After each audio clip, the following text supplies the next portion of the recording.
Welcome to Game.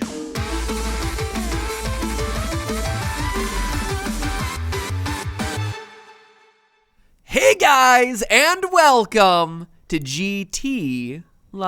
It's our 5th episode of T-Series here on GTeaLive. And a big congratulations to us, actually. Oh. T-Series. I believe we've successfully passed Beauty Pie. Oh, thank goodness, finally. I was waiting for it to happen. It's been a long time coming. We predicted it a long time ago, and I think it's finally happened. T-Series may have won the battle. The war has yet to be won.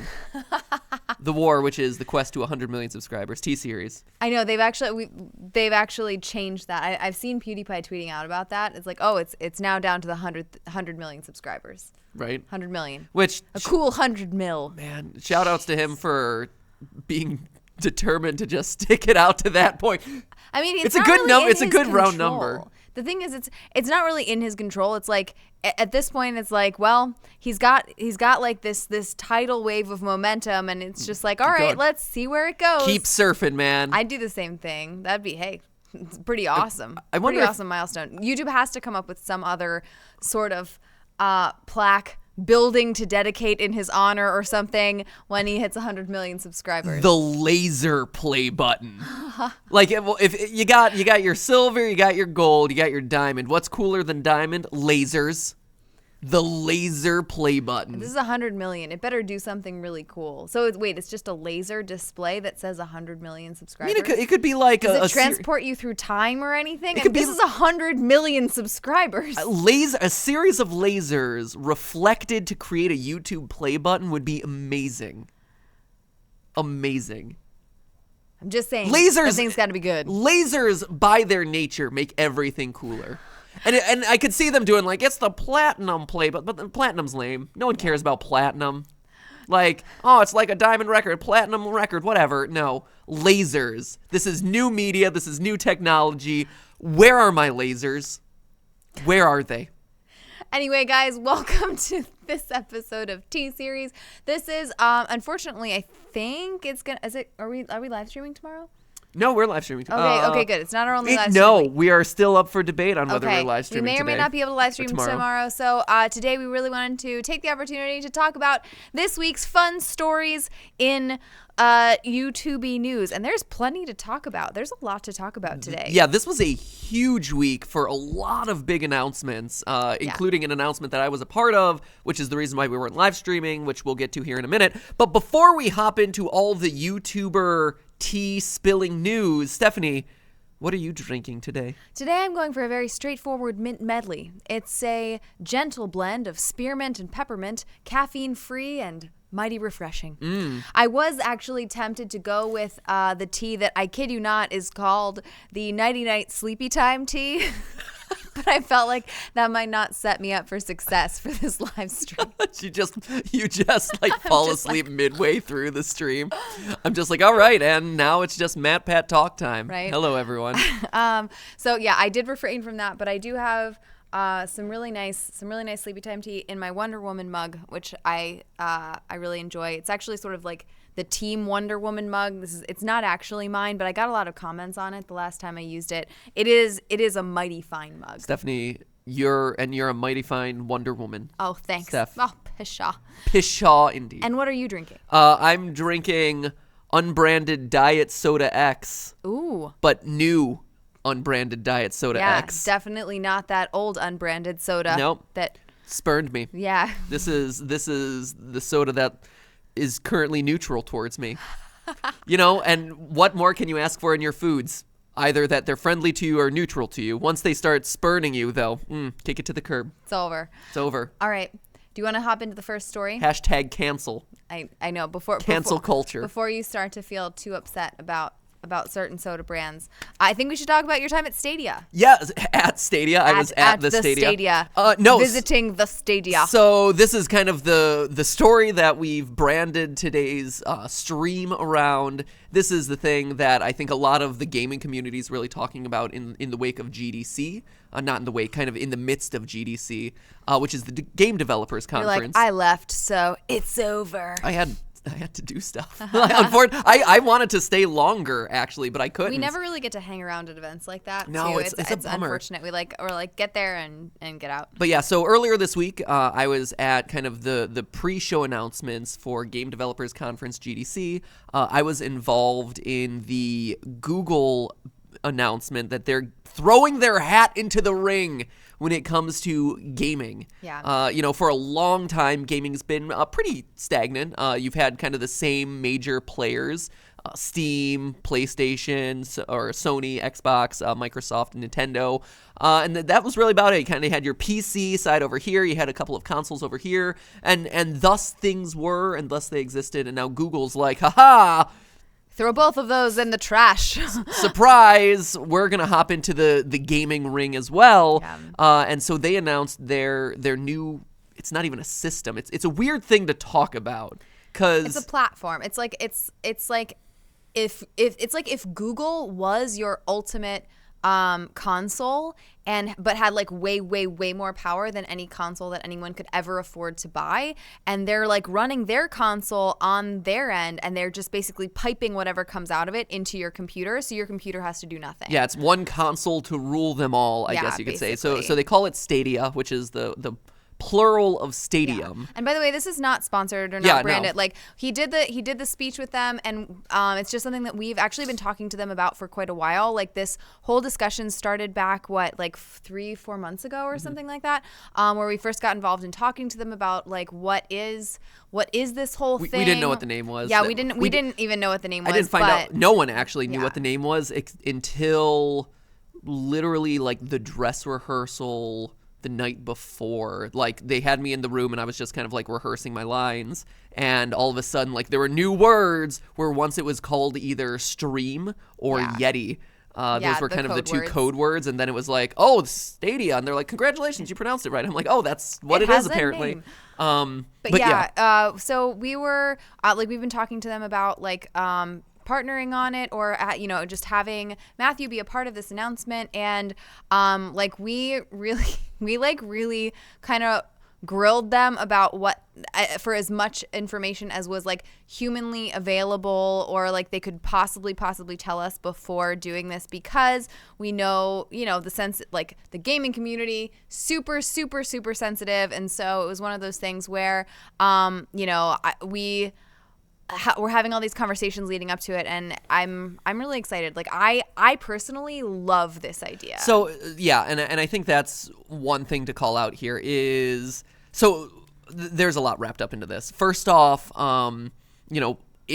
before we would confirm that like I would do anything with this, like Steph said, we grilled them for as much information as they were able to share with us. And I think because this is such a big thing, because this is such a new thing, a lot of it was kept under wraps to us, to everyone. Even, there's still more that they haven't talked about that they're going to be revealing later this year. But it's one of those things that, before we're like, we're comfortable standing up on stage with this sort of thing. Like, let's start picking apart what this actually is, because gamers are going to tear it apart. They're going to tear it apart, and rightfully so. And I think most people who are looking at this objectively are understand its potential, and understand also that there's still a lot. The devil's in the details. Like there's a lot of things that still need to be worked out for it to run the way that everyone is hoping that it will run. But unless you're some sort of really hardcore, troll for some specific console, you can at least see the potential and how this would open up the world of playing video games to so many new people. Well, so let's rewind, because I don't think we've done a really good job of explaining this, right? Which is the fact that Stadia is not a console. It's not it requires a complete rethinking of what it means to play a game, right? Like we've always, since the beginning of time, right? You have a console or you have a PC and you download things, or you buy a cartridge and you insert it into the thing and then you're able to play it. You download a thing onto your computer, you download a thing onto your Xbox, whatever, and suddenly you're able to play said thing.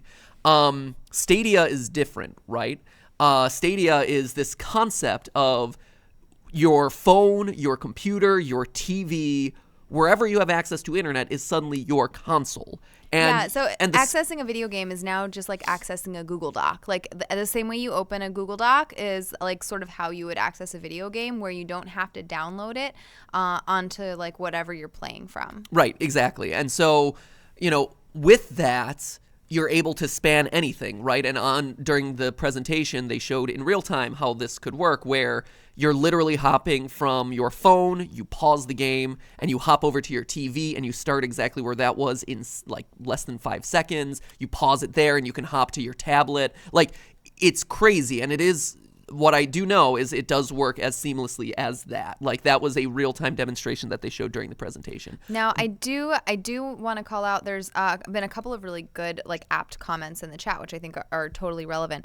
Jonathan Mutelli says, I don't think it will be as good as Google wants it to be unless they get developers, like the right developers onto the platform.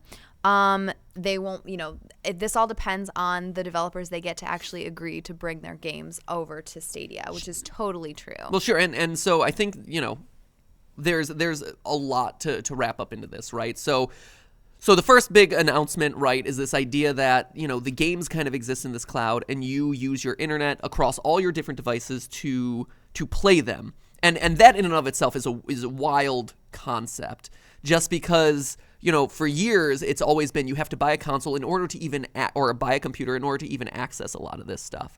And so I think one of the things that Google is thinking, one of the things that I'm excited about when it comes to this, is it already eliminates the cost, like the startup cost, to be able to play some of the highest definition games out there, right? Where because Google is doing this like processing power in the background, like, it's not dependent on you buying a $400, $500 console. It's you playing on the phone that you already have in your pocket. It's you already playing on the computer that you have, and it's able to deliver those high quality graphics or whatever without you having to like expend a lot of extra income. It makes gaming a lot more accessible to more people, I think. And obviously the big limiting factor then is internet connection. And I think that's everybody's big question. And sure, and I get that. And the internet, I know that there have been streaming platforms. And how much it'll cost, yeah, which also is like, we asked for as much information as they could give us, and maybe it's not even worked out on their end or something yet. But it's interesting, though. You have a lot of people who say, like, oh, what's the cost? What's the cost? First off, like, they even said, like, you're not buying anything. Like, at most, you're either buying, like, I probably see it being a subscription service similar to Netflix. Sure I feel like it kind of has to be. Subscription service. But people are afraid it's going to cost like $50 a month, which I also understand. Like, that would be a lot. That is a lot. However, I would also challenge that by saying $50 a month is a lot, but you also are doing stuff like you're paying how much for Xbox Live? You're paying how much for, the PlayStation? Like, people already pay a lot for games. Yeah, that's the thing, is you're already paying so much for online connectivity to all of these different platforms in order to play online already, plus the additional cost of the console to begin with, plus the cost of the game.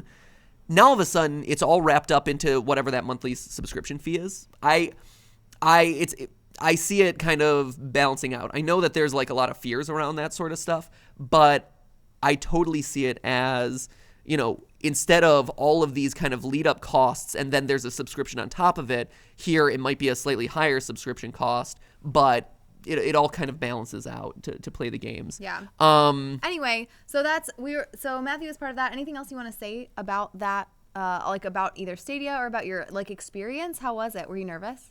Oh yeah. I mean, the thing is, I love doing live on-stage presentations. I love doing live shows. I like doing speeches and things like that. But this was really scary because it was, it wasn't like a speech of like, here's MatPat giving his speech at VidCon or like, talking off the cuff about like YouTube optimization or whatever.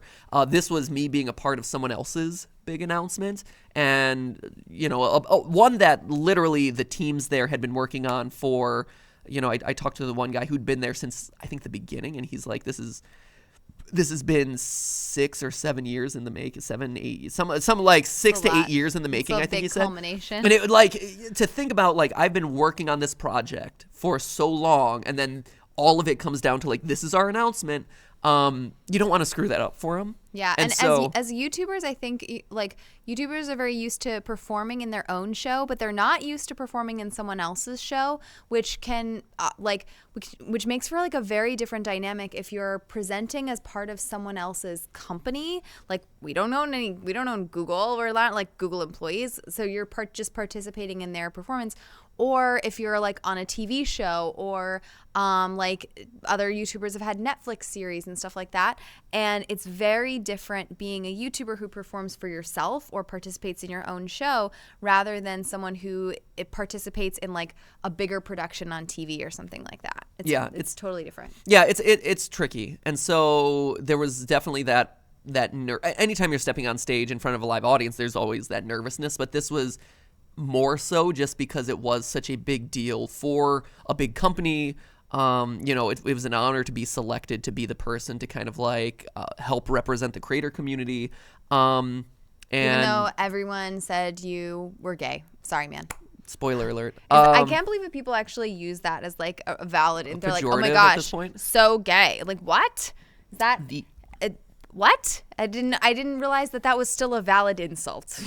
But sure. Okay. The last thing that's worth mentioning about this, and it kind of was brought up, and it touches specifically on the role that I had as a part of this thing, is the creator side. So I know in the past, right, there have been online like streaming gaming services that have been tried and didn't really work out, like OnLive. The internet's changed a lot over that time. It's gotten a lot more sophisticated. It's gotten a lot faster. And it has never been done by like Google. Like, I don't think many people could try doing something as ambitious as this and have it work. I do think that Google is one of the few, if only, companies out there who, if it has a chance of working, they're the only ones who can probably make it work, just because of the sheer amount of processing power, servers, and their like ability to negotiate with the world, trying to get them better internet speeds. Like, if it's a Ubisoft or even an Epic Games or something like that who's trying to get something like this off the ground, I think they have a lot harder battle to make it actually work as seamlessly as they promise. Google, while they lack a little bit on the gaming side, but I think they're very actively having conversations with gaming companies to learn it. I think what they lack in kind of that sophistication, they make up for just by their sheer dominance over the world of the internet and their sheer like power when it comes to computing, to make this sort of thing work. Also, the other thing that they have in their pocket that they're already using really smartly, and that the presentation touched on, and that I know a little bit more about that I can't say, but the way that they're integrating YouTube and the way that people watch and consume games beyond just playing them is really smart. During the presentation, they showed like you can watch a YouTube video of like the trailer for Assassin's Creed, or even like a theory of ours, like Bendy and the Ink Machine. And if we wanted to, we could like link to, hey, you finished the episode, you want to play the game yourself, click right here, and you're in the game within seconds. It shows an understanding that people consume games by watching them. And a lot of times that's a really cool thing. That got me excited. That got me hyped for this game. I want to test it out myself, or I want to explore the game myself. But, I have to download it, buy it, whatever. No, you don't have to do any of those things. Hop right in immediately just by clicking one button at the end card. It's pretty cool. They have kind of the market on, the YouTube culture, and gaming is such a huge thing here. I think it's one of those things that it really merges the two worlds in a smart way and gives them the competitive edge, again, in a way that only they can do. Like maybe if Amazon tried to do something similar with Twitch, I could see them accomplishing it. But yeah, so it's a really, I think it's a tough prospect. I think it's very disruptive, and anytime you're trying something so radically different, it's going to be facing a lot of challenges. But it's one of those things that I like it in concept. I think it has a lot of really interesting potential. I'm curious to see where it goes. Cool. Next. Want to move on? I think we should probably move on to the next story, or we're never going to get through anything today. We have a lot to talk about. It's a big thing. And anytime you're talking about something that's going to potentially disrupt an industry that's been stagnant for a while, it merits a discussion. Yeah. And there's a lot of nuance to it too. Like there's a lot of complicating factors when you're thinking about how does latency get involved? How do you deal with lag? How do you deal with internet connection speeds? Even stuff like the announced state share. Like, okay, I share your state, but then from there, do I just play all the way through to the end of the game? Do I get all your items? What if there's a microtransaction in there? There's a lot of weird nuances that come with this idea of like, you're gaming on the cloud. It's very, very interesting. There are a few comments from the chat that are relevant. One is that about privacy. So talking about just a really big data company taking on gaming, it seems like they're going to have more information on us than ever. That's probably true. Oh, they already know it. And then at this point, they already know everything. All these companies know everything. They read your cookies. It's hard, I think, to avoid it at this point. And then a focus on whether they're going to focus on multiplayer versus single-player story-driven games and what developers they're going to prioritize letting into the Stadia system if they're only trying to promote the multiplayer, like everyone plays together kinds of experiences and trying to make sure that they balance those.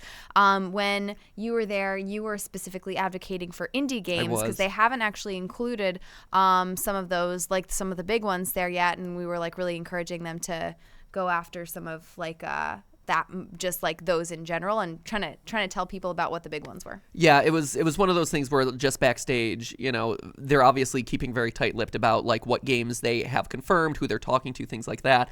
But I was a big advocate on behalf of, hey, if you're not talking to the indie studios already, you should be, because not only do you have some like just huge names that would, I think, be very eager to be a part of this platform, like Bendy and the Ink Machine, obviously Scott with all the FNAF games, Undertale, like a lot of these really big indie titles that have found a lot of success here on YouTube.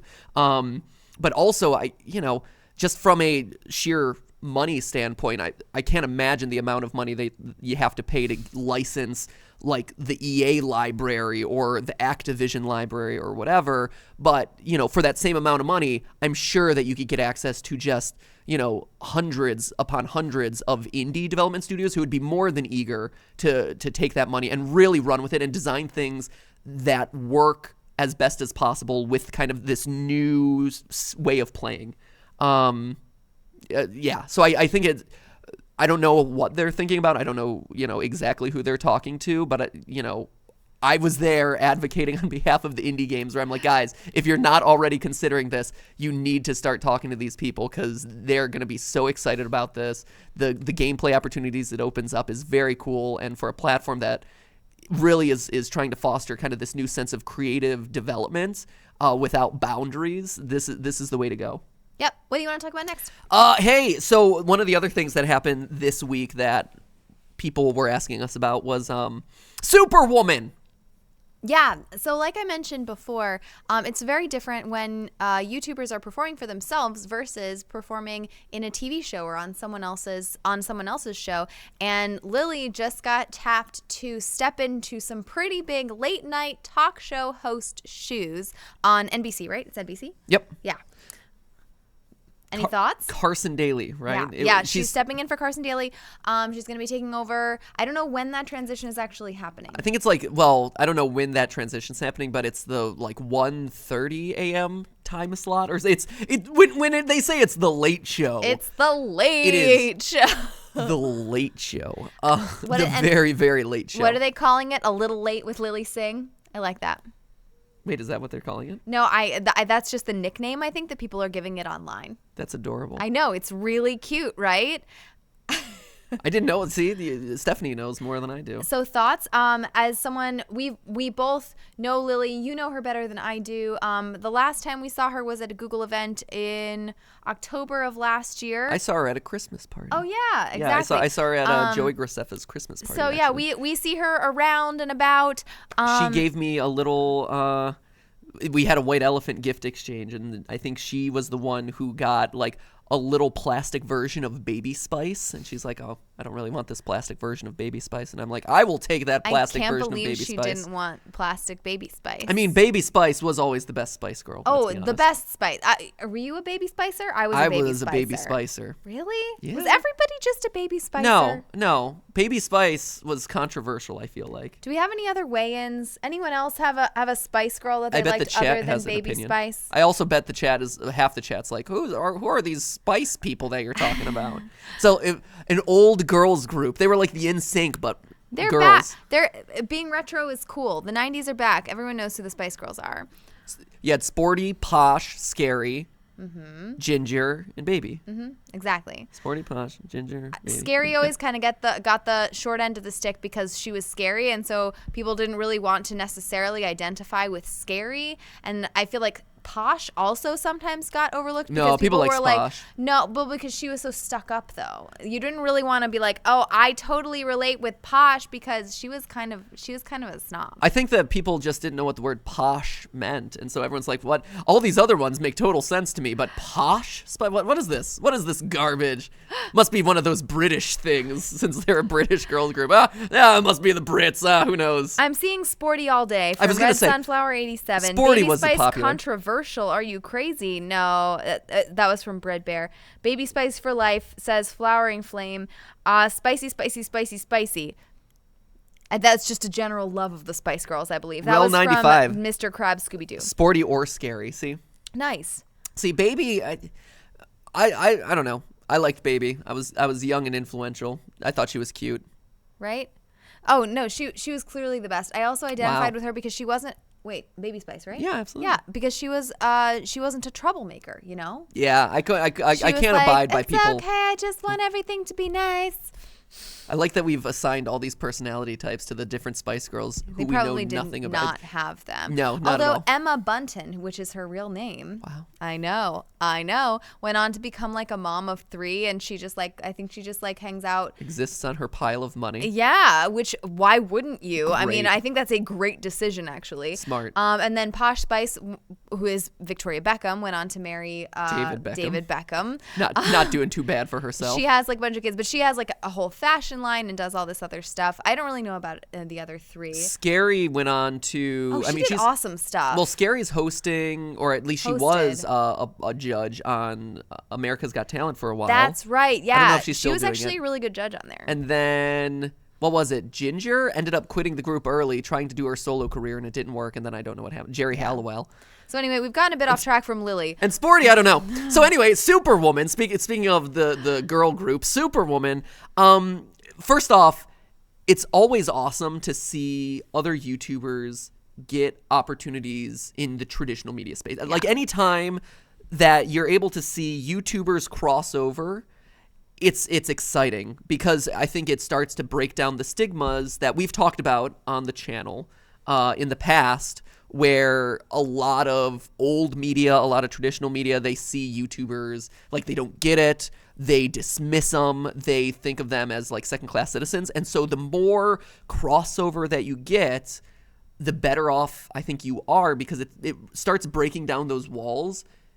And it exposes the people who are making those decisions to like, hey, working with YouTubers isn't so bad. It isn't scary. Like they're so bad. It's just a little bad. Right. I mean, it's gonna take them a while to figure out like, hey, this is just kind of the new wave of things. Yeah. That being said, I do worry a little bit about this. What are your worries? Well, tell me your concerns. I mean, it's a double-edged sword, right? Because anytime a YouTuber has one of these opportunities, it's great because it's like, hey, this is our at bat, if I can use a sports analogy. Whoa, I don't know. I for those who aren't with the sportsing, that means this is our chance. Yes, this is our at bat, right? And if you strike out, you're done, son. That means to go through a series of chances in which all of those chances fail, and then your turn is over. Right. And thank you for translating, Steph.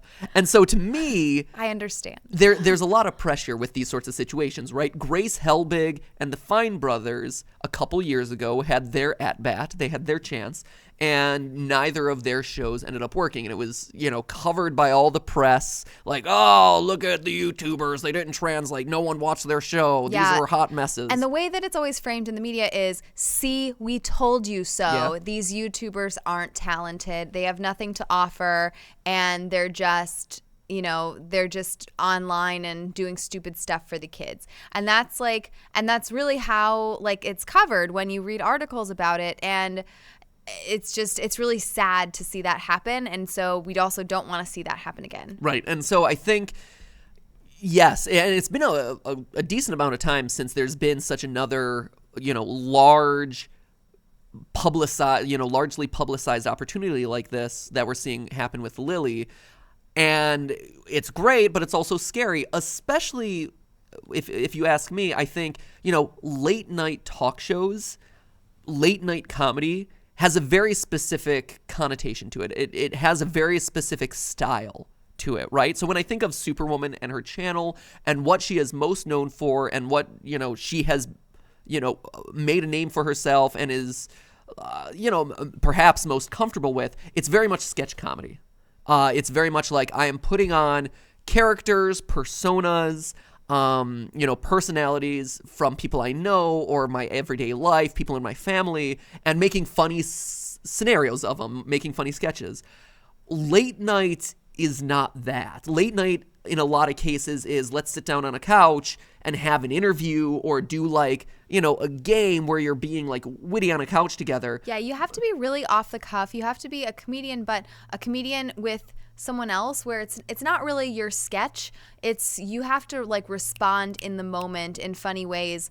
Colbert is one of the best people I've ever seen at doing this kind of thing in an interview setting. But that's what late night talk shows all have to be really proficient in. Jimmy Kimmel is also very good at it. Yeah, I mean, if you think I've even watching Lilly perform on stage, even she's a lot like me actually, where I'm up, I'm moving around, I'm using the whole stage. You're a lot of big gestures, a lot of she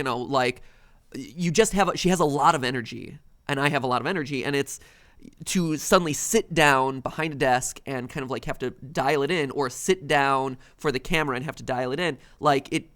It's a contrast to kind of how she's normally seen, how she has performed in the past. And I think that makes it a hard prospect. And couple that with it being 1:30 in the morning, and is her audience really the type that's going to go watch a show that's super late at night, super early in the morning on traditional media?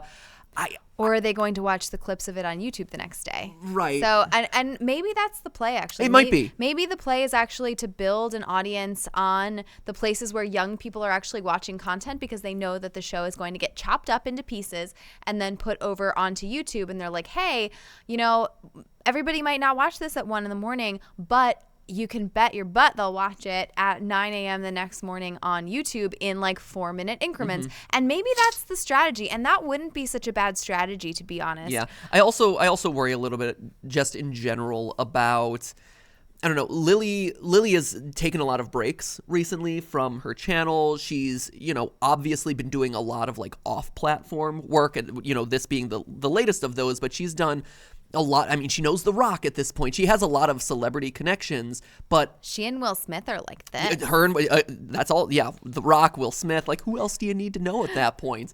And it's one of those things that when you kind of start immersing yourself in that world, you start to lose your time or ability or connection with the audience on where you first started. It's really interesting that you say that, and I want to call out this comment from KatieG03, which I was planning on pulling up anyway. Mm-hmm. As someone who watched Lilly Singh, I have mixed feelings about this. She's made it very obvious efforts to distance herself from the platform, and it sounds like this person, KatieG03, it sounds like you've been a longtime fan of hers, and I think that speaks to what you're saying, where if you stop posting on YouTube for long periods of time, obviously everyone needs a break, But if you stop posting for months at a time, or if you're really inconsistent about, does this channel exist? Does it not exist? Are you doing stuff on YouTube? Are you not doing stuff on YouTube? It does send kind of a confusing message. And I think others have struggled with this as well. Michelle Phan, back in the day when she launched her whole makeup line, it took up so much of her time that she couldn't keep up with YouTube and doing that. And so she, her channel went through a really weird period there. And even Liza Koshy, right? Who took a massive break from YouTube. And she, when she does post, her stuff still does really well, but there isn't that like constant check-in with her audience anymore, which I think over time does have an effect. It happened with Tyler Oakley too, with when he started mixing in with Ellen. And if you're not managing your time correctly as a YouTuber, like for us, right? Our question always is like, we have to focus on where our audience is first and foremost, and the things that have been able to open up these opportunities, first. Like that is kind of the hub where everything exists. Like, these are the people we are loyal to. These are the people that we have to, serve and deliver quality content to. Everything else on top of that is nice to have, and we want it to, it's stuff that we want you to enjoy or benefit from, or like get to see us in new lights, which is going to be exciting to you, but it's always starting at that core. And I think a lot of YouTubers, when these sorts of opportunities arise, lose focus on where they started. And once you kind of lose focus and start deviating away, it's hard to kind of like go back to that, because you've shown that, whether it's true or not, you've shown that, hey, you might not be as high of a priority as like I, as the viewer, think we should be. Yep. And YouTube as a platform has just moved on. The audience has moved on, and you've kind of, what once was like a very stable, solid base starts to get a little shaky, starts to fragment, and starts to kind of like fade away. And there are two things that the chat is addressing that relate directly to that. The first one is just from Angel C28, who says, I think it's great that she got the show. I'm a big fan, but I believe traditional media is more likely to pick someone like Lilly, who relates more to popular culture, rather than someone like MatPat. Sorry, man. And then also, I've totally relate to popular culture. Janice, we have a whole channel dedicated to movies. Movies are very popular. Games are popular now. Walker says, Michelle, as in Michelle Phan, turned out to be a meanie anyway. So, and I don't follow her closely, so I don't know if she has the perception that she's turned on her fans or something like that. But if you stop producing videos, if you take a long time off, it gives people the chance to assume that you did it because you don't care anymore, or because you don't like your audience anymore, you hate YouTube, or whatever it is, rather than having those regular check-ins where maybe whatever was going on with her, she could have explained her side of the story, and maybe people wouldn't think she's a meanie. But I don't know the story, but it's one of those things where if you aren't regularly communicating, just like a relationship in the real world, like relationships between YouTubers and an audience or like a viewer are a relationship that you have to keep up, just like you wouldn't just stop talking to someone in the real world, because if someone stopped talking to you all of a sudden, you would assume that they didn't care about you anymore, right? Yeah, no, absolutely. And so I guess to wrap this little segment up and kind of my thoughts on the Superwoman stuff is, it's great for her. I'm excited for her. I'm excited for, the continual breakdown of kind of that barrier, so that way hopefully there's a little bit more acceptance on both sides of the spectrum that, hey, we're not each other's enemies. Like, YouTubers are worthwhile people too. Like, let's actually support this community. But at the same time, I worry because it seems like there's a lot of stuff that is, riding against her, riding against the show, and like it's going to be a tough uphill battle to fight. And if it does end up going poorly, I don't think people will pin it on, look at all these mitigating circumstances, look at all the reasons why this went wrong, and instead just be like, oh, just another example of a YouTuber who didn't deliver. And I think that's the biggest concern that I have. Yep, exactly. Because when that happens, it hurts the whole ecosystem. It makes everybody look bad. Yep. And that's probably not Lily's fault.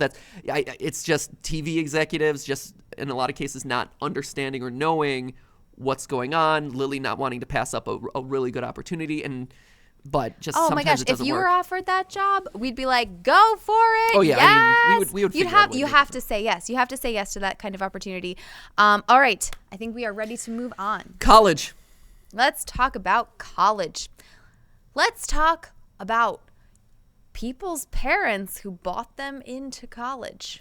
Steph, you wanna- bribed their way in. Yeah, you wanna summarize this little story, Steph? Yeah. So, basically, what's happened and what's unfolding. I'm actually a couple days behind on this story, so there may be new revelations here. But essentially, there were a bunch of super, super rich parents, including some celebrity parents, who were involved in this scandal, who basically started working with this college service that was basically supposed to help your kid get into college. And the way these normally work, there are lots of amazing tutoring companies, college preparatory companies out there that really make a big difference when kids like take their courses, they get better SAT scores, all of that. So that's what this company looked like on the outside. It looked like a tutoring, test prep kind of service, but actually it was just an insider like bribery mechanism where it was a company that was set up to have fake people take your kids' tests for them, where you would pay them more and more depending on how high you wanted an SAT score or an ACT score to be for your kid.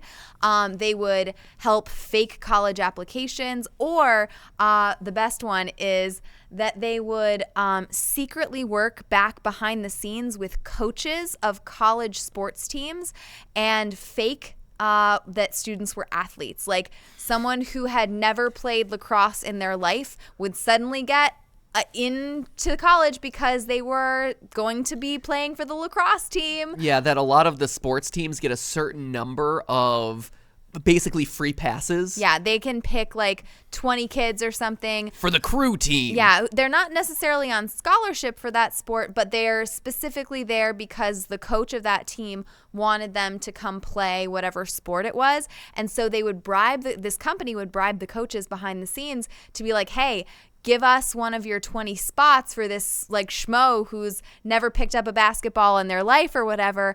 But, you know, they really want to go to this college, and it would be, you know, really top tier colleges like, you know, Harvard, the Yale, like the Ivy Leagues and like big name schools. Yeah, so you're seeing a lot. Pretty crazy. Yeah, so you're seeing a lot of big names kind of wrapped up in this thing, and it's kind of exposed this whole dishonest industry about buying kids into college, with kind of the focal person or kind of like the main figure in this whole thing being Aunt Becky from Full House. Yeah. Which, you know, I grew up watching. Is she on Fuller House too? Yeah, Fuller House as well. She's on Fuller House they too? Pulled her. Oh! They pulled her. Yeah. They pulled her from Fuller House. Wow. Okay, I think the house just got a little less full.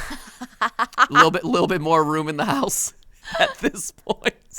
So, and her daughter, her daughter's a YouTuber. Yeah, her daughter, who is apparently a YouTuber. She was not one that I was familiar with. No, up until this point. Olivia Jade. But here's the thing. And I think it's okay that we like show her, because the thing about this was that the kids. She's a YouTuber. Well, she's a YouTuber, but also the kids didn't know.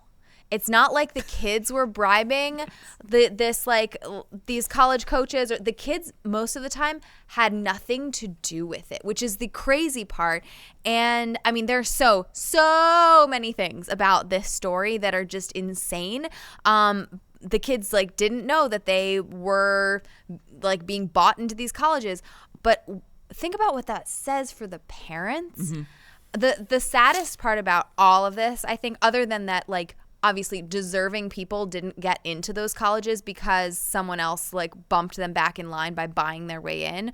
But one of the really sad things about this is that the parents of those kids didn't trust them enough to get into college by themselves or to be successful by themselves.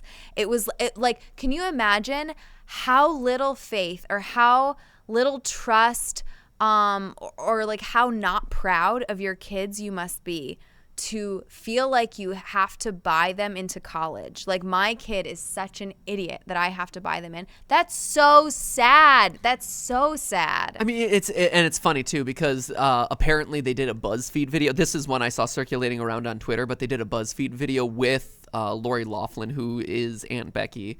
and who was the one caught up in this, where it was her and her daughter in this BuzzFeed video, and she's just talking about like, oh, we don't put a lot of pressure on our daughter. We just kind of let her do what she's as good as she can do, follow her heart, try really hard, and that's good enough. And then fast forward to this whole thing. It's like, apparently it wasn't good enough to just try with your full heart, because you had to slip someone some money on the side to make sure that she got into the college that you really wanted to. Apparently her performance did matter a bit more than you were letting on there. So tough nuggets. Yeah. And now the ironic thing is that this story has, I'm sure, like, she will move on. She will get over this. Not Lori Loughlin, the daughter, she will come out of this eventually, but she's lost huge numbers of followers. She's had to drop out of school because her whole time there has been like null. It has been a lie. And so it's also the kind of thing where, in trying to get her kid ahead, these kids' lives are just like totally thrown into chaos. It's funny. I saw again another tweet that I saw circulating, but I thought this was kind of amusing, where you have guys getting wrapped up. It was basically like, guys get wrapped up into scandal for sexual harassment and this and that. Women get into scandals for trying to get their kids into better schools. Like, just the disparity of those two things. Like, guys acting like jerks. Girls trying to help their children out.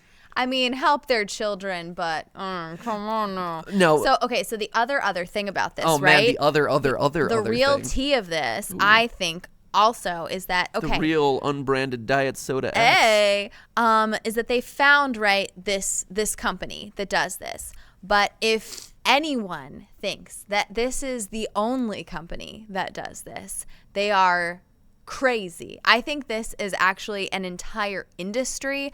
I think that there are likely tons of companies that are like this, who are doing these exact same things and are either going to be uncovered, or they're going to have to get a lot smarter about how they run their like shady business operations, because on some level, if people didn't know that the really, really rich people, i.e. no one that we know, but but people we know of, like, if there was any doubt that rich people bribed people at some level to get their kids in to good colleges, to good internships, to good jobs, like, I think we were all kind of fooling ourselves.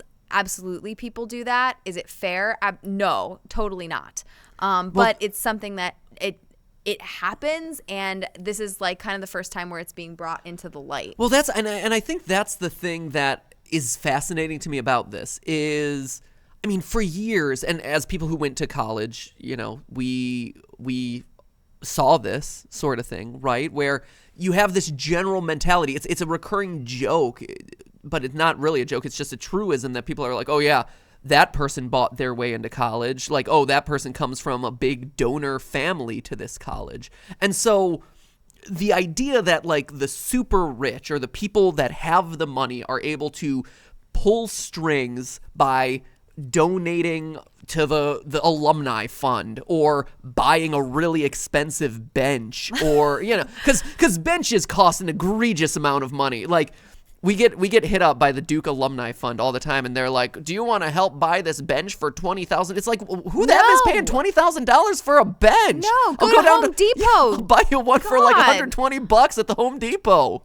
Jeez, like, even if it's poured what are you doing?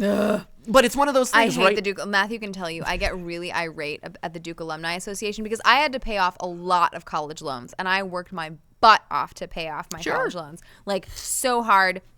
I ate beans for years and nothing but beans so I could pay off. You know what that means. A lot of fiber. I was extremely regular for years. Her colon was cleansed. But I had to pay off all these loans, and I still would have like $20,000-$30,000 of college loans, and the Duke Alumni Association would call me up and be like, "Do you want to donate to the school? You could help paint the helmets for the football team with your donation." And I wanted the things I wanted to say to the person on the other end of that phone can never be revealed on the internet. But I like the idea of like people who worked really, really hard to get through college and to pay for it, contrasted to people whose parents are like gazillionaires and just donate like a couple $1 million to the school, and all of a sudden their kids all have like a free pass to go. Yeah, it's like crazy. Yeah, so I think that was the thing that's interesting to me about this is like, I guess this was for the families who were like rich, but not so rich that they could buy a whole wing and name it after themselves, and then like you're set for life with that These school. are just the uber rich, not the uber rich. You're right. Yeah, the 0.1%, not the 0.01%. The last thing that I think is fascinating about this too, that it just blows my mind, and I don't quite know how to wrap my head around, is this idea of, okay, so you buy your child's way into this school that clearly they wouldn't have been able to get into otherwise, and then what? Like, what are you are you paying for their grades at that point? Like they still got to pass. They still got to get a degree at the end of this thing. And if they weren't there are lots of easy degrees at even at really high-end schools. But you can find great. degrees that are like kind of a cakewalk. Okay, great. You're like a women's studies major at Stanford, but is like your degree does matter. I don't know anything about women's studies degrees at Stanford. Maybe they are really, really rigorous. Yeah. We're just using that as a random example. At Duke, the underwater basket weaving. At Duke, women's studies, the department was really new, and so the classes were not very well organized. That's where we're. And so, like at Duke, that was kind of the go-to. Matthew is not being misogynist or like sexist by saying that women's studies is not like. That you shouldn't study that. Okay, just want to make sure. It was just widely Don't considered at Duke to be one of the easier majors. That, and I think theater. Here. Let's change it. Yeah, theater. come join the theater major, friends, where all the football players are, so they can learn the difference between a metal voice and a Hollywood voice and a broken earth voice. No, I'll say like the theater major at Duke, especially if you took the right classes, was super easy. There were some that were really hard, but there were, it was super easy. And so like, okay, great. So you become a theater major on your way out of Stanford or Duke or whatever. It's not helping you necessarily get a job. What's it doing for you? Like the major that you walk out of your college with does matter, to a lot of employers. And so buying your way in is not the equivalent of buying your way out and buying your way to like a better job and more success down the line. Well, so I think that people think that if you get into college, then you meet the right people, right? Yeah, sure. A lot of people go to college for the networking. And I know that sounds weird, but they don't go for the degree. They don't go for the classes or the professors or like what you should be getting out of it intellectually. They go for like meeting the right person who knows somebody who's rich at the top of like whatever company and can get you the best internship because you know them. Nepotism. I mean, and that's true. Like, granted, this is something that I did. So, real Dank Floyd 6996. No, Dank Floyd 6996 says STEM is the only good degree. Which honestly, amen, brother. I mean, I was there. STEM. You're not necessarily wrong. Like of the degrees that really matter, STEM degrees are so important. Like those are the ones that really matter, but that being said, what I was gonna say is, we were just darn it. I know I was gonna say something about networking. You networked in college? The networking stuff, that's what it was. So you're totally right. Like I missed the boat on this and I should have done better. I've always been of the mindset of hard work pays off, and if I just buckle down and grind it out, talent, hard work will win the day.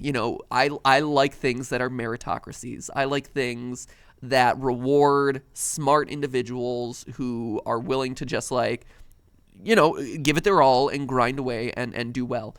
And so this idea of networking and building out like your social network in order to call in favors from your successful friends, their rich families, the alumni to whatever who has a position at wherever high-powered company. I hate it. I hate that game. I hate that mentality. I hate calling in favors for other people. I just hate asking for help. I'm just like I will That's do true. it. I will do it myself. I'll do the research. I'll figure it out. I'll look at the data, whatever. That is the type of person I am.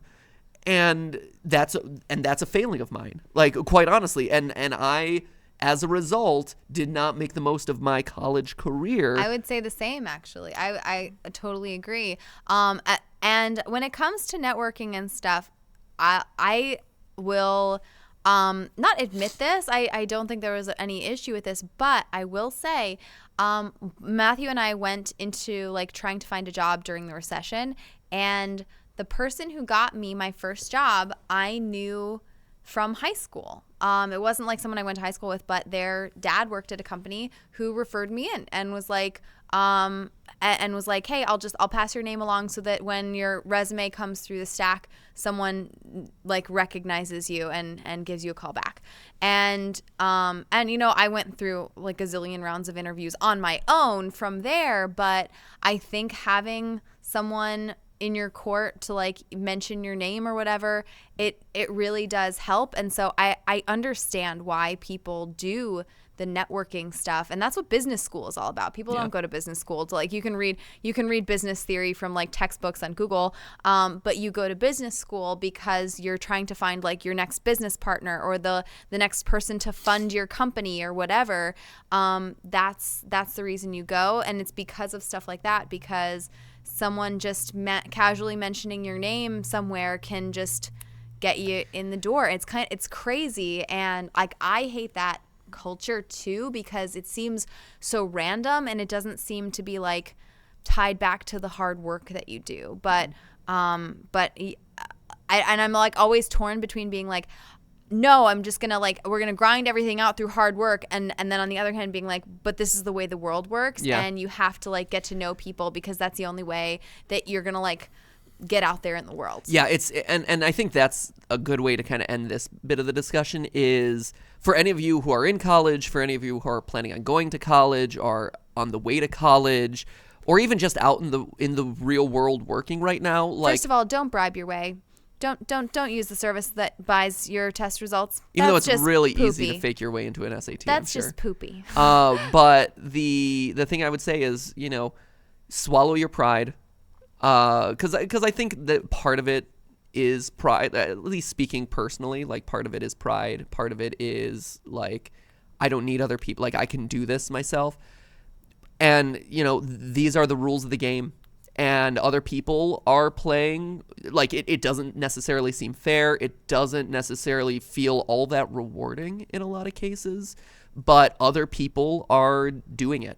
And as a result, they're able to kind of succeed and take your position, or kind of like skirt around, you know, loophole or jump through loopholes that you're not able to. And so take advantage of the time that you have to meet other people, and don't be ashamed or embarrassed or shy about asking for help if you need it, because asking for help really does help. It does. It's the best thing that you can do. Because, and I mean, that's, I guess, just in life in general, right? Because if you're not asking for help, people don't know, you know, and that could apply to a job, that could apply to college, that could apply to just like mental health, you know, like people aren't mind readers. They're busy with their own stuff. They're, you know, busy living their own lives. You have to be your own best advocate.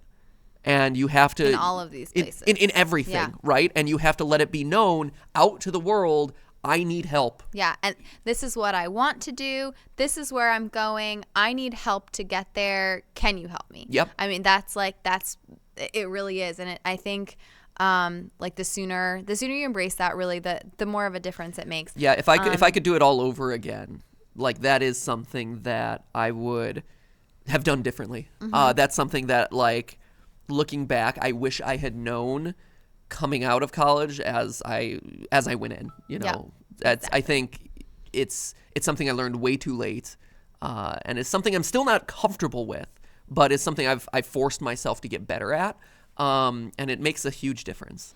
And just to wrap up this topic, Taryn Helderman says, networking and hard work is the best combo. You can have someone refer you, but you need to work to get it. And Ifioma Smith says, how can the children not be aware that you need a certain grade to get into top-notch schools? This is a long-standing tradition. And we've had other people in the chat mention that they are like a second or third connection to someone who is actually involved in this scandal, and they were like, yeah, the kids knew. So that really? is not official news or anything like that, but I would imagine that some of them had to know something was going on if they were getting C's in class but suddenly got accepted to Harvard. Sure. There must be something going on. All right, story. next. Yeah, what's next? James Charles. So during a previous Charles. T-Series installment, we talked about how James Charles, YouTuber, beauty guru, became the largest, most subscribed beauty channel on YouTube. Young guy, super young, having tremendous amounts of success on the trending tab like every other day. Another person who's super well connected. And having done known for being super well connected. That's actually one of the things. And some people Speaking give him of. a lot of flack for this. That he, in order to get where he's gotten to, he's done a lot of strategic collabs. So basically, really targeting people to collab who are like a little bit bigger than him, a little bit more popular than him, have a slightly different audience than him, to pull in more and more audiences and just sort of like pull them all under his umbrella. And I think a lot of, he's gotten some pushback for that strategy because on the one hand, it's like, oh, well, you weren't really friends with these people. You were just using them for collabs. But on the other hand, from a business perspective, it's really smart because he was like, I want to grow my audience. You have a channel that overlaps with mine. Let's do a collab together. And whether or not we're actually friends in the real world, it'll benefit us both from a business perspective. So, you decide on that one, but he's a strategic guy. Clearly he's got a lot of business savvy. And as we've come to find out this week, he is really into raking in the ad dollars. Yeah, and before we kind of get to the main meat of this story, I think what Stephanie just called out is interesting to talk about briefly, which is this idea of like social climbing on YouTube, right? And using your connections to help better your status.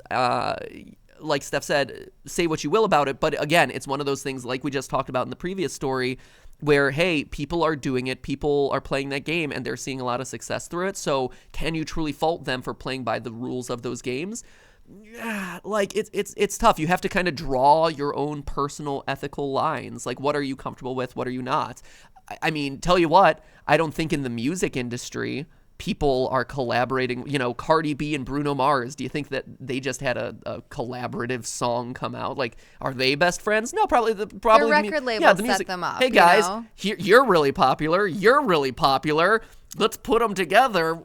It doesn't even matter if the song's crap. But I do think on YouTube there is this expectation that if you are doing a video with someone, you know them and you like them behind the scenes, and you're almost like a personal advocate for the people you're collabing with. Like when I agree. I really believe that, like when you go onto Nerdy Nummies, it's because you like Nerdy Nummies, you like Rosanna, you like the team that she works with, and like behind the scenes we hang out. Mm-hmm. And the same goes with a lot of the other collabs, like with James, how we were just we did some VO for James, and like Odd One's Out. Odd One's Out. In case you don't know, his real name. Odd One's Out. And he wore his Game Theory jacket in the airsoft in the Mr. Beast with Mr. Beast, which was awesome. And behind the scenes, like, we have text conversations with him where we'll like talk about stuff, and when we see him at events, we like hang out. And it is it's like a personal advocacy thing. And so I think that's why people sometimes feel betrayed if YouTubers are just like, oh, they're just collabing for the views or whatever. Yeah, it's interesting. I think it's old school versus new school in a lot of ways. Like, you look at the Logan Paul, Jake Paul, NewTuber generation, or a lot of people who kind of came up in this wave 4, what we call wave 4 of, or generation 4 of YouTubers. You definitely see them using it more as a business and brand growth platform than you do as like a creative outlet, like, hey, let's do stuff with friends and make cool things. And so, yeah, to them, this idea of like collab for collab's sake, grow for grow's sake, it's par for the course. Like, it's the music industry. It's the, our two popularities combined equal newfound popularity. Whereas it's weird to say, But like, us, we're very old school in that approach where it's like, hey, we tend to only collab with people who we really know and we really like, and we've, talked to them about it. It's a big reason why 9 times out of 10 we still like them at the end of the collab. No, it's a big reason why we said yes to doing Escape the Night, quite honestly, was because I wanted to meet a new group of YouTube personalities who I wouldn't have gotten exposed to anyway, and get to know them and see what new friendships could develop. And then also from there, who else can you work with? Who else can you collab with? Who else can you hang out with in between? And that's how we ended up meeting and starting to hang out with like Sophia and, Roy and stuff like from like Guava Juice. And they're awesome people, but I think there is for us like that. It feels important to know who you're working with and who you're collabing with. But I think as YouTube just gets bigger and bigger, I think a lot of those collabs are going to become like less personal. Yeah. So anyway, we're sad. But so we're old man YouTube over here, like the awkward dad and mom of YouTube over here. The only thing, the other thing that we feel awkward about, which relates back to the James Charles stuff, is mid-rolls. Yeah, so the reason why we're talking about James Charles, right, isn't so much like this new tube, old tube, style collab, social climbing, this and that. It's actually the big story around him this week has specifically related to his usage of ad breaks, right? So obviously at this point there's kind of the whole like, if your videos over 10 minutes long are going to get paid more. That's not necessarily true. And I think that it's worth calling out that myth right now, where yes, a video that's 10 minutes long might get suggested more frequently because it has longer watch time on the whole, and YouTube as a platform rewards videos that engender watch time. But inherently speaking, a 10-minute video will not get like monetized better, get more ad rates or whatever than a 5-minute video. It gets more views potentially because it gets suggested more, and it offers the opportunity to insert another mid-roll ad, which if you insert a mid-roll ad, yes, now you have 2 ads in a video instead of just 1. Yep. And so we've always been very reticent to use mid-roll ads. We've been afraid that people will click away. The data that we have basically says that people don't usually click away from mid-roll ads. They're like, okay, I can deal with this, especially if it's a creator that I want to support or that I enjoy watching. But so James Charles has taken it to a new level, or at least his audience is claiming that he's taken it to a new level, where someone tweeted at him. So basically the YouTube beauty guru was called out by a fan who complained that his most recent video contained 6 ads. 6 ads, you guys. So the tweet went like this: James' sister, 6 ads in a 24-minute video. Please stop, girl. I know you got to make that money, but maybe 2 to 3 for 24 minutes is okay. I don't know. I'm tired of ads being the new transition. To which James Charles responded on Twitter, 6 ads on a 30-minute YouTube video equals roughly 4 minutes of ads, which you can usually skip, and which YouTube takes a huge percent of. But a 30-minute TV show has 8 minutes of non-skippable ads, and no one questions it. Please stop complaining when YouTubers recognize their worth. So, thoughts, Stephanie? 6 ads on a 24-minute video, to which, James Charles says that's 4 minutes of ads, which you can skip. So I think he's conflating things here. On the one hand, he's saying YouTubers are worth more than they get from their ad rates. And in a lot of cases, I would potentially agree with that. Not all cases, but some of them. A lot of people produce really, really high quality videos that are very expensive to make, and YouTube ad rates are not super in general.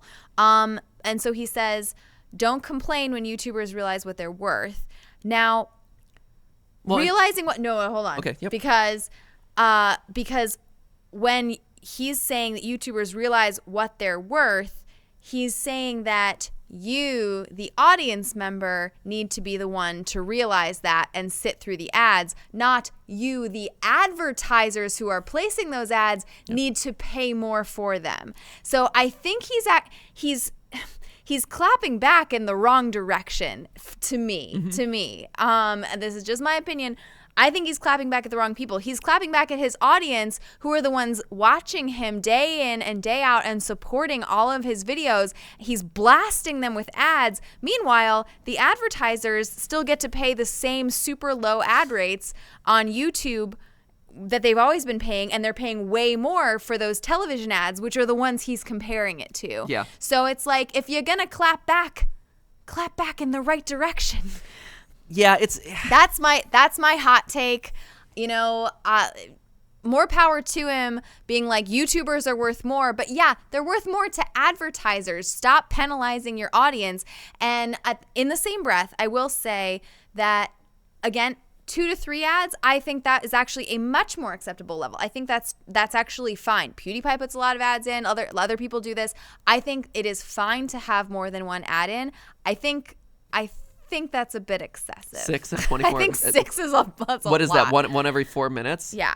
Phew, that's a lot of ads. Yeah. So I think Stephanie brings up a really good point here, which is this idea of, YouTubers realizing their worth. I like, very few TV shows are able to pull down over 1 million views on a video, right? And let alone 2 million, 3 million, 4 million views. Like, you see, like, James, Odd Ones Out, we were talking about earlier, friend of ours, 10 to 25 million views on a video. Granted, he does one a month, but still, like, just massive amounts of views. Yeah. TV shows don't pull those sorts of numbers, right? But you are still looking at, ad rates that are like a fraction of a fraction of a fraction of what you would pay on TV. So, like, I get that. I mean, that's partly why we did our video about, like, what YouTubers won't tell you, and specifically calling out gaming, how it's underserved, how it's undervalued, and calling out a lot of the hypocrisy of advertisers when it comes to approaching YouTube, right? Where you have a lot of really high quality, and I don't even care how much people are spending on their videos. Like, say what James Charles, not spending a whole lot on his videos, I would assume, but it's one of those things where he's just very popular. He creates stuff that's really interesting, really engaging, awesome. Millions of people want to watch it. That should be worth something. So I'm totally on board with that. And I agree that you shouldn't be forcing the audience to have to pay. Like, and that's in essence what they're having to do. Like, since the advertisers aren't making up the value, aren't paying the fair rate that you're actually worth, let's instead shovel more ads into this one video, and it's the audience who ends up having to pay the difference, right? Through this really painful process of watching all these ads.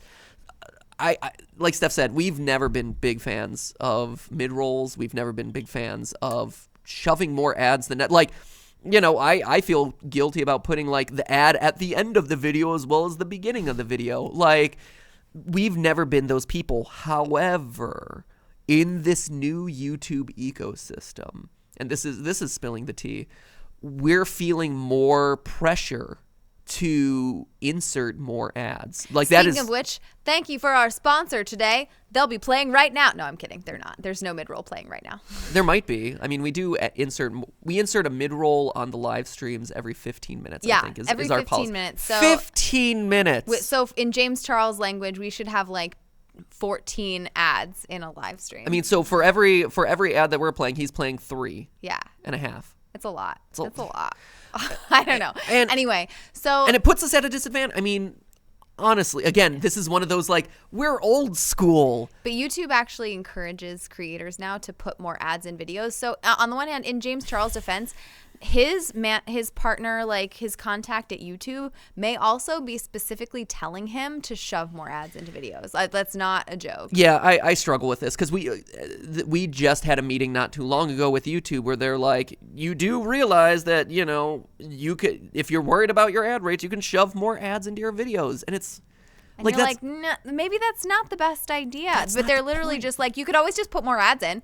And it's like, oh. And for us, it's, I mean, we are very and again, this goes to the question of, like, why don't you do a Patreon? Why don't you do any sort of fan funding? Why don't we have memberships on this channel? Our philosophy is always and will continue to be for the foreseeable future, unless, some big changes happen or whatever. Like, we want to pass the buck on to the big advertisers who have the money, right? Like, we don't want like our funding to come out of your pockets because you have better things to do with your money. Like, great, we appreciate you wanting to support us and, you know, show or your if we're love. going to ask people to spend money, we want you to get something in return, which is why every time we do merch, we're like, we love this merch. We work really hard on it. It's super great. So if you want to support the channel, honestly, that is a great way to do it. And that's not shilling or anything. But when people ask like, oh, is there super chat or are there memberships? It's like, if you send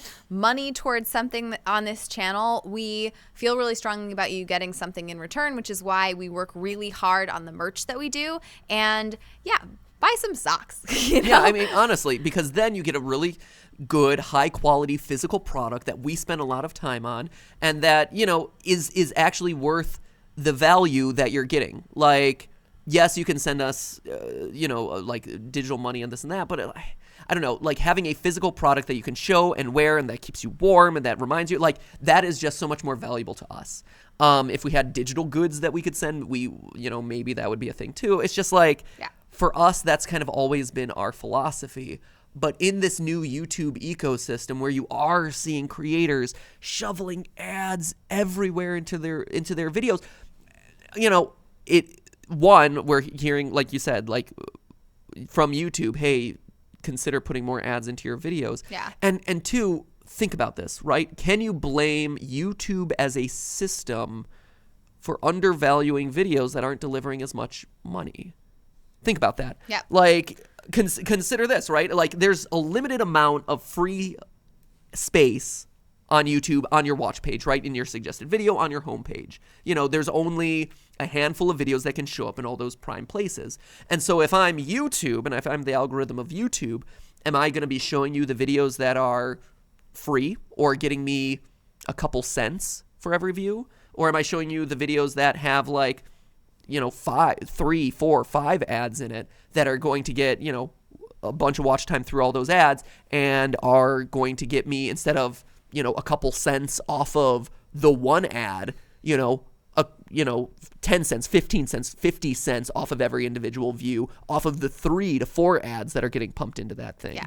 They are worth more money to YouTube, and thus the system is more incentivized to spread those videos further, right? Because it's just making more money for not just the creator, but also the platform for YouTube. And we've had talks with YouTube about this stuff, and they say that like whether your video is monetized doesn't affect where it goes on the platform.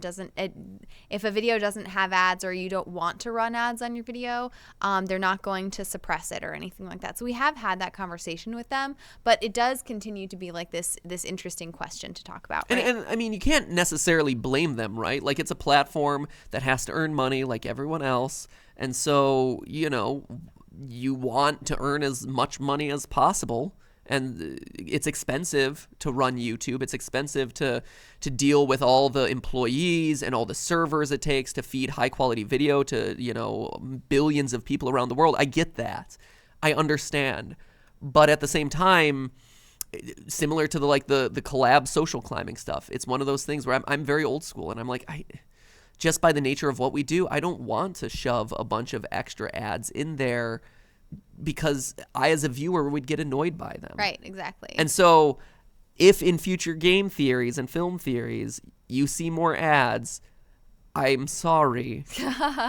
But it's what the system is kind of like. It's starting to get to the point where I'm feeling that, you know, you play by the rules of the game, and as the rules of the game change, if you don't change with them, you get steamrolled. You lose, right? You fall out of contention. And also, if it's the kind of thing that everyone else does and viewers actually don't mind as much as like we would mind, then it's also not as big a deal. All right, so I think we have time for like one more really quick thing, which is probably going to be Shane Dawson got engaged. He did. He got engaged, and it's like every time there's a big YouTuber announcement, everybody gets excited, and it's really fun. And anything fun or interesting to say about that? He also had a controversy with his cat. Yeah, he had a controversy with his cat in the same week. It was a bit rough. Yeah. Talk about a roller coaster, man. That's a bit of a weird one. That's a whiplash across. I think it was like a day apart, or maybe like 2 days apart, where all of a sudden he's trending on Twitter. I'm like, oh wait, what did Shane Dawson do? Did he like announce his new palette? Did he start like a new video series? Whatever. Oh no, it was someone had. Again, like this craziness. Someone had dredged up an old podcast of his where he tells this story about cuddling up too close to his cat, feeling a bit too good with his friendly cat. It's a bit crazy, but I think a lot like he like sort of wholeheartedly refuted it. Talked about how his old podcast contained like, jokes that he wouldn't make today, stuff like that. And then a few days later, he's engaged. So, right. So, a lot of stuff going on. So he's had this sort of like roller coaster of a week. And I did not go back to listen to the old podcast or something. Did. It was one of those things where I was like, I have better things to do. I did. And I totally understand and get that it was, meant to be a joke. But it's hard to tell, and I think it's similar to kind of like some of the PewDiePie stuff in the past, right? Where a joke in poor taste can be taken seriously. Well, it's if you're doing a joke and it's a joke that is edgy and is extreme, it's you have to be really clear that it's a joke. Or you ride a really you just play a very dangerous game, right? And it's not just with YouTubers. I think YouTubers are subject to more scrutiny because of the nature of what we do, right? Where we aren't so much characters on like, whoa, it's the character of MatPat. Look at him, blah, blah, blah. Everything I'm saying here is a joke. No, like Shane is portraying himself on his podcast. PewDiePie is portraying himself on his videos. Like Wait, we're supposed to be ourselves right now? Yeah, sorry. Oh, I've been doing this all wrong. I'd like to see the real Stephanie.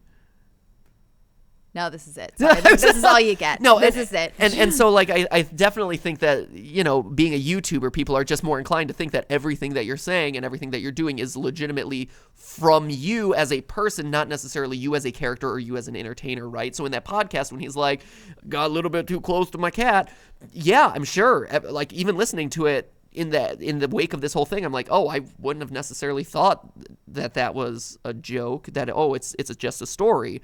And so it rides a really gray line. But even in traditional media, right? Like you have James Gunn, who I think can definitely be wrapped up in this sort of thing, right? James Gunn is the director of Guardians of the Galaxy. Disney fired him because of some insensitive tweets that he made years and years, like over a decade ago.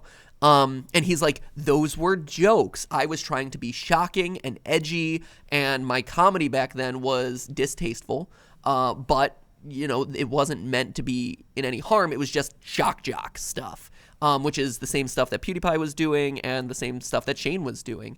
But you have kind of it's a tough balance, right? Because a lot of times when you're saying these as personal stories or like tweeting out that like a monkey, attacked a kid in kind of a graphic way, where the joke where the realness ends and the joke begins is really difficult to identify in social media. Yeah. That being said, James Gunn back as a director, got rehired. I think it was, Yay! And I've heard rumors that he actually wasn't true. Like he was fired, but kind of. But they were like, okay, we just got to wait for your story to die down, and then we'll bring you back. Well, that and also the Fox merger was the other big one. That they're like, hey, once this Fox merger is done, we're gonna be able to bring you back. So like, as I've heard the rumors that yes, it was serious, but it was also one of those things that they're like, hey, we don't want this actually muddying the waters with this whole Fox merger going down or acquisition of Fox. Yeah. And now that it's done, they're like, hey, he's back. Don't worry, guys. It's all good. It's all good. But yeah, I don't know. It's interesting to see who can bounce back from it's just a joke versus who can't. Yeah. And I also think it's in the way you handle it too. Yes. Now there's like sort of an online protocol for like how to apologize at this point. And good apologies versus bad apologies really make a difference. And I think also demonstrating like a pattern of personal growth really makes a difference to people too. So, yeah, the internet is a tricky place, but I, for one, am glad that James Gunn is back back on the docket. I'm glad that James Gunn is back on the docket. I was worried about Guardians of the Galaxy 3. I'm glad that Shane got engaged. I hope his cat's okay. You know, joke or not, he's got a very cute cat. I like his cat a lot. You know, great. Good. I love my cat too. In the right way. You know, I pat him gently On the head. with my hand in the best ways possible. And we try to encourage Oliver to do the same. Yes, exactly. Not by grabbing. Ollie has this tendency to want to pet Skip by Go like straight for the tail too. just grab. Yeah. Just like, no, Oliver, this is bad. Skip, to his credit, is incredibly patient with him. Anyway, I think that wraps up our stories for the day. Yep. So there you go, ladies and gentlemen. That is the tea. The tea has been spilt once again. This time on a Thursday. Ooh. Yeah, this was a good one. There was a lot to talk about. It's been a big week. It has been a big week, and we will be back next week. We may or may not live stream tomorrow. We have a lot of filming and recording to do tomorrow, so it's going to be a really busy day, but if we can possibly do it, we will. So we may see you tomorrow, but if not, we will see you back on Monday. Yes, indeed. So, if we are live streaming, it'll be tomorrow. I can't even say a time because I think we have a meeting at 4, so it might be earlier, I don't know. Anyway, maybe we'll see you tomorrow. If not, then we are back on Monday, the usual time, 4 o'clock p.m. Pacific time, with another update of T-Series. Hopefully Tuesday. Hopefully enough happens that we can talk about it on Tuesday. Oh, there's always more drama. There's always more tea. There's always more tea a-brewing and ready to be spilled. So we'll see you then. In the meantime, remember, that's just a stream. A live stream. Thanks for sipping the tea. Ooh. Chink. Oh, that's a good sign-off. I like that. That is good. We're slowly getting better at the sign-off. Right? Want to say goodbye in the chat? I do. Paranormal Girl says bye. Oak is typing, says, I have an entire project still to finish. Well, rewind and listen again, friend. Elijah Billet says bye. Mary Stagel-Smith says, I love you guys. And Kimmy really says, this was a great GTeaLive. Oh, thanks, guys. There was a lot going on this week. It was a lot.